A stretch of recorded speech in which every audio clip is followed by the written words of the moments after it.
ये कहानी है सेलेस्टियल्स की। सेलेस्टियल बहुत ही बड़े, पुराने और शक्तिशाली अंतरिक्ष जीव है जो कि ब्रह्मांड के सबसे शुरुआती जिंदा प्राणी है। ब्रह्मांड जब अस्तित्व में आया तो उसमें सिर्फ अंधेरा था। तब सेलेस्टियल के लीडर अरिशेम ने सबसे पहले सूरज का निर्माण किया, जिससे इस सृष्टि में उजाला हुआ। फिर उस सूरज की गर्मी और गुरुत्वाकर्षण से ग्रह और तारामंडल बने और ब्रह्मांड में जीवन की शुरुआत हुई। इस तरह से और भी कई सेलेस्टियल्स ने बहुत सी गैलेक्सीज बनाई, जिससे इस यूनिवर्स में एनर्जी का फ्लो शुरू हुआ और लाइफ आगे बढ़ने लगी। लेकिन इस एनर्जी के फ्लो को बनाए रखने के लिए और भी सेलेस्टियल्स की जरूरत थी। इसीलिए अरिशेम ने नए सेलेस्टियल्स को जन्म देने के लिए सजीव ग्रहों पर सेलेस्टियल्स के बीज बो दिए। एक नए सेलेस्टियल को जन्म लेने के लिए हजारों साल का वक्त लगता है और उसे बहुत सारी एनर्जी की जरूरत पड़ती है, और वो एनर्जी उसे मिलती है इंटेलिजेंट लाइफ से। पर किसी भी लिविंग प्लेनेट पर इंटेलिजेंट लाइफ को ग्रो होने में बहुत मुसीबतों का सामना करना पड़ता है। हर लिविंग प्लेनेट पर शुरुआत में एपेक्स प्रेडेटर्स यानी डायनासोर जैसे प्राणी होते हैं, जिनके रहते इंटेलिजेंट लाइफ शुरू नहीं हो सकती। इसीलिए उन्हें खत्म करने के लिए अरिशेम ने डेविएंट्स नाम के प्राणी बनाए और उसने उन्हें यूनिवर्स के सभी लिविंग प्लैनेट्स पर भेज दिया। इसके बाद डेविएंट ने डायनासोर्स को तो खत्म कर दिया, लेकिन डेविएंट्स की बनावट में एक कमी थी, इसीलिए वो विकसित होने लगे और वो खुद डायनासोर की तरह सबको मारने लगे। अपनी इस भूल को सुधारने के लिए अरिशेम ने इटर्नल्स नाम के नए जीव बनाए, जो कि इंसान के जैसे ही दिखते थे, मगर वो बहुत ही शक्तिशाली और अमर थे। फिर अरिशेम ने कई सारे इटर्नल्स को यूनिवर्स के हर लिविंग प्लेनेट पर भेज दिया, ताकि वो डेविएंट्स को मार सके और इंटेलिजेंट लाइफ की रक्षा कर सके। बाद में जब उन प्लैनेट्स की पॉपुलेशन काफी बढ़ जाती है, तब उसके अंदर से एक सेलेस्टियल बाहर निकलता है। इस प्रोसेस को इमर्जेंस कहा जाता है, जिसमें वो प्लैनेट तबाह हो जाता है। फिर वो नया सेलेस्टियल नए तारों और ग्रहों को बनाता है, और इस तरह निर्माण और विनाश का चक्र चलता रहता है। ईयर 5000 BC में, यानी आज से 7000 साल पहले, अरिशेम ने 10 इटर्नल्स को प्लेनेट अर्थ पे भेजा सेलेस्टियल टियामट के इमरजेंस के लिए। वो 10 इटर्नल्स बहुत ही पावरफुल थे और उन सबके पास अलग अलग पावर्स थी। उन इटर्नल्स की लीडर थी एजैक, जो कि अरिशेम से डायरेक्टली बात कर सकती थी, और वो अरिशेम का हर मैसेज बाकी इटर्नल्स तक पहुंचाती थी। एजैक और उसके साथियों ने इसके पहले भी कई सेलेस्टियल्स के पैदा होने में मदद की थी, लेकिन हर इमरजेंस के बाद अरिशेम एजैक के अलावा बाकी इटर्नल्स की याददाश्त मिटा दिया करता था, ताकि वो इमोशनली किसी से अटैच ना हो। हर बार एजैक के सिवा किसी को भी ये मालूम नहीं होता था कि वो इमरजेंस के लिए उस प्लेनेट पर आए हैं, बल्कि उन्हें ये बोला जाता था कि वो ओलंपिया ग्रह के रहने वाले हैं और उन्हें डेविएंट्स को मारने वहाँ भेजा गया है। जब ये 10 इटर्नल्स पृथ्वी पर पहुँचे तो उन्होंने यहाँ के डेविएंट्स को मारना शुरू कर दिया और वो इंसानों के बीच घुल मिलकर रहने लग गए। उस टाइम पर इंसान की जिंदगी एकदम मामूली थी, पर ये इटर्नल्स टेक्नोलॉजी के मामले में बहुत एडवांस थे। इसीलिए उन्होंने अपनी शक्ति से इंसान के विकास में थोड़ी मदद की, ताकि जल्द से जल्द उनकी आबादी बढ़े। पर अरिशेम ने इटर्नल्स को ये हुक्म दिया था कि वो इंसानों को सिर्फ डेविएंट से बचाए और उनके बाकी मामलों से दूर रहे, ताकि वो पूरी तरह से इटर्नल्स पर डिपेंड न हो। फिर इटर्नल्स ने सदियों तक दुनिया के अलग अलग हिस्सों में जाकर डेविएंट्स को मारा और इंसानी सभ्यता का विकास किया। इसी बीच इकरिस और सर्सी नाम के 2 इटर्नल्स ने शादी कर ली और वो खुशी खुशी साथ रहने लगे। इकरिस एक बहुत ही ताकतवर और वफादार इटर्नल था, जो कि एजैक की हर बात मानता था। इसी वजह से एजैक ने ईयर 575 BC में, यानी पृथ्वी पे आने के 4500 साल बाद, इकरिस को अपने असली मिशन यानी इमरजेंस के बारे में बता दिया। ये सुन के इकरिस को बहुत बुरा लगा, लेकिन क्योंकि वो अरिशेम और एजैक का वफादार था, इसीलिए उसने इस कड़वे सच को स्वीकार लिया और उसने धीरे धीरे सर्सी से दूरी बनाना शुरू कर दिया। फिर सन 1521 में सभी इटर्नल्स अलग हो जाते हैं, क्योंकि उन्होंने सभी डेविएंट्स को खत्म कर दिया था। इसके अलावा कुछ इटर्नल्स को अब एजैक की गुलामी पसंद नहीं आ रही थी और वो अपनी मर्जी से जीना चाहते थे। इसीलिए एजैक सबको आजाद कर देती है और वो सब अलग अलग रास्तों पर निकल जाते हैं। इसके कुछ साल बाद इकरिस भी सर्सी को छोड़कर चला जाता है, क्योंकि वो उसके सामने सच बोल के अपना मिशन बर्बाद नहीं करना चाहता था। फिर 500 साल बाद, यानी सन 2018 में, पृथ्वी पर इमरजेंस का वक्त आ गया, क्योंकि अब इस ग्रह की आबादी सही मात्रा में बढ़ चुकी थी। लेकिन तभी थैनोस ने इन्फिनिटी स्टोन्स का इस्तेमाल करके यूनिवर्स की आधी पॉपुलेशन को मिटा दिया। इससे दुनिया की आबादी घट गई और इमरजेंस रुक गया। लेकिन उसके 5 साल बाद, यानी सन 2023 में, एवेंजर्स ने इन्फिनिटी स्टोन्स जमा किए और यूनिवर्स की आधी पॉपुलेशन को फिर से जिंदा कर दिया। इससे इमरजेंस फिर से शुरू हो गया और धरती पर अब छोटे मोटे भूकंप आने लग गए। और क्योंकि अब इमरजेंस में सिर्फ 7 दिन रह गए थे, इसीलिए इकरिस एजैक से मिलने उसके घर जाता है। इकरिस इस बात से बहुत खुश था कि अब उनका मिशन पूरा होने वाला है, लेकिन एजैक इससे उदास थी। वो इकरिस को बोलती है कि बाकी प्लैनेट्स के मुकाबले ये प्लैनेट और उसके लोग बहुत अलग है। यहाँ के लोग भले ही आपस में लड़ते हैं, लेकिन फिर भी वो मिलजुल कर साथ रहते हैं। वो खुश होना चाहते हैं और जीना चाहते हैं। और जब एवेंजर्स ने थैनोस की करनी को भी पलट दिया, तब एजेक को लगा कि इस प्लेनेट के लोगों को एक सेलेस्टियल के लिए कुर्बान करना सही नहीं है। इसलिए उसने इमर्जेंस को रोकने का फैसला कर लिया। लेकिन इकरिस को ये बात पसंद नहीं आई। उसका ये मानना था कि इंसानों की जिंदगी की बजाय एक सेलेस्टियल की जिंदगी ज्यादा इम्पोर्टेंट है। इसीलिए इकरिस मन ही मन एजेक के खिलाफ हो गया। फिर वो एजेक को अलास्का लेकर जाता है। वहाँ पर अब भी कुछ डेविएंट्स मौजूद थे जो कि सदियों पहले बर्फ में दब गए थे, लेकिन अब ग्लेशियर के पिघलने से वो बाहर निकल चुके थे। वहाँ इकरिस एजेक को बोलता है कि वो इमरजेंस रोकना नहीं चाहता, इसीलिए वो उन्हें धोखा नहीं देने देगा। फिर वो एजेक को डेविएंट्स के सामने फेंक देता है और तब वहाँ डेविएंट्स का लीडर क्रो एजेक की पावर्स एब्जॉर्ब कर लेता है, जिससे वो मर जाती है। एजेक के पास रीजनरेटिव हीलिंग पावर थी, मतलब वो खुद को और दूसरे घायलों को ठीक कर सकती थी, और अब वो पावर डेविएंट क्रो को मिल जाती है।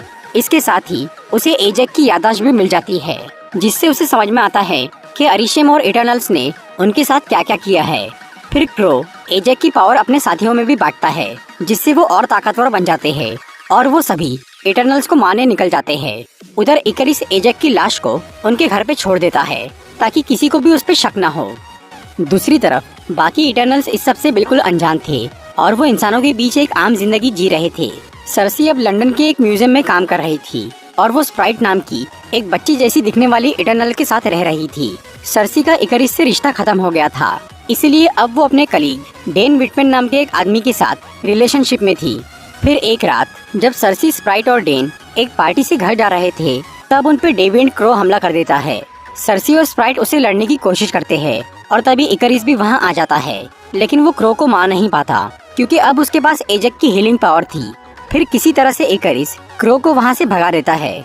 इकरिस इमरजेंस तो होने देना चाहता था, लेकिन उसे अपने साथियों की भी फिक्र थी, इसीलिए वो उन्हें बचा रहा था। उधर डेन विटमैन को उस घटना की वजह से सर्सी, स्प्राइट और इकरिस की असलियत पता चल गई थी, इसीलिए सर्सी उसे अपने बारे में सब कुछ बता देती है और वो उसे छोड़कर चली जाती है। फिर स्प्राइट और सर्सी इकरिस के साथ बाकी इटर्नल्स को ढूंढने निकल जाते हैं ताकि वो सब मिलकर डेविएंट्स को खत्म कर सके। इकरिस तो यही चाहता था कि उसके साथी इमरजेंस तक किसी तरह बिजी रहे, इसीलिए वो सबका ध्यान डेविएंट्स पे ही लगा के रखता है। फिर वो तीनों एजेक से मिलने उसके घर जाते हैं और वहाँ पहुँचते ही उन्हें एजेक की लाश मिलती है, जिसे देखकर स्प्राइट और सर्सी को डेविएंट्स पे ही शक होता है। फिर जब सर्सी एजेक की लाश के पास बैठती है तो एजेक की बॉडी से वो एनर्जी बॉल बाहर निकलता है, जिसके जरिए वो अरिशेम से बात करती थी, और वो बॉल सर्सी के अंदर चला जाता है। और तब सर्सी को अरिशेम की एक झलक नजर आती है। एजेक ने मरने से पहले सर्सी को नया लीडर बनाने का सोच लिया था, क्योंकि सर्सी को इंसानों से बहुत प्यार था और वो ही इमरजेंस को रोक सकती थी। इसीलिए एजेक के मरने के बाद वो एनर्जी बॉल सर्सी को मिल जाता है। फिर इकरिस, सर्सी और स्प्राइट मुंबई जाते हैं इटर्नल किंगो से मिलने। किंगो अब एक बॉलीवुड हीरो बन गया था। जब वो एजेक के मरने की खबर सुनता है तो वो भी उनके साथ शामिल हो जाता है और फिर वो सब ऑस्ट्रेलिया जाते हैं इटर्नल गिलगमेश और थीना से मिलने। वहाँ पर सर्सी जब थोड़ा फोकस करती है तो वो अरिशेम से बात कर पाती है और तब अरिशेम सर्सी को इटर्नल्स और डेविएंट्स का पूरा इतिहास बताता है और वो उसे बोलता है कि उन्हें पृथ्वी पर सेलेस्टियल टियामट की इमरजेंस के लिए भेजा गया है। ये सुनकर सर्सी बहुत हैरान रह जाती है और वो अपने साथियों को इस बारे में बताती है और तब सभी लोग उस इमरजेंस को रोकने का फैसला करते हैं। इस काम के लिए वो इटर्नल ड्रूइग की मदद लेने का सोचते हैं। ड्रूइग के पास माइंड कंट्रोल की पावर थी, इसलिए वो ड्रूइग की मदद से टियामट को सुलाने का सोच रहे थे। फिर वो ड्रूइग से मिलने अमेज़न के जंगल में जाते हैं। वहाँ जब वो ड्रूइग को सब कुछ बताते हैं और उसे इमरजेंस को रोकने के लिए बोलते हैं तो वो थोड़ा घबरा जाता है, क्योंकि एक सेलेस्टियल का माइंड कंट्रोल करना बहुत मुश्किल काम था। ड्रूइग सोचने के लिए थोड़ा वक्त लेता है, इसीलिए बाकी सब लोग वहीं रुक जाते हैं। उसी रात उस जगह पर डेविएंट्स हमला कर देते हैं।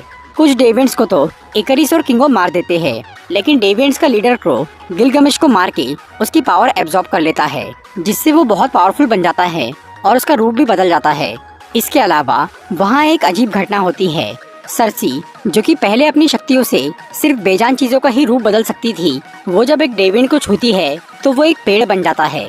मतलब सर्सी की शक्ति अब विकसित हो गई थी और वो अब जिंदा लोगों का भी रूप बदल पा रही थी। फिर वो सब गिलगमेश का फ्यूनरल करते हैं और वो इटर्नल फेस्टोस को ढूंढने निकल जाते हैं। फेस्टोस उनकी टीम का साइंटिस्ट था, जो कि इन्वेंशन करने में बहुत एक्सपर्ट था। वो लोग फेस्टोस की टेक्नोलॉजी और ड्रूइग की पावर से टियामट को बेहोश करने की सोच रहे थे। फिर वो सब शिकागो जाकर फेस्टोस से मिलते हैं और उसे कन्विंस करके अपने साथ शामिल कर लेते हैं। इसके बाद वो इराक जाकर वहाँ से अपना स्पेसशिप बाहर निकालते हैं। उस शिप के अंदर इटर्नल मकारी थी, जो कि कई साल से वहीं रह रही थी। मकारी एक डेफ इटर्नल थी, जो कि अपनी पावर से बहुत तेज दौड़ सकती थी। वहाँ फेस्टोस सबको ये बोलता है कि वो अपनी टेक्नोलॉजी से सभी इटर्नल की पावर को कंबाइन कर सकता है और उस कंबाइंड पावर का इस्तेमाल करके ड्रूइग टियामट को सुला सकता है। इस प्रोसेस का नाम था यूनिमाइंड, जिसके लिए फेस्टोस कुछ ब्रेसलेट्स बनाना शुरू करता है और वो मकारी को इमरजेंस की लोकेशन ढूंढने भेजता है। इस सब से इकरिस खुश नहीं था और वो सबको ये समझाने की कोशिश कर रहा था कि उन्हें इमरजेंस नहीं रोकना चाहिए, लेकिन कोई उसकी बात नहीं सुनता। इसलिए इकरिस फेस्टोस के काम को बीच में ही बर्बाद कर देता है और वो सबको ये बोलता है कि अगर उन्होंने इमरजेंस को रोकने की कोशिश की तो वो सबको मार देगा।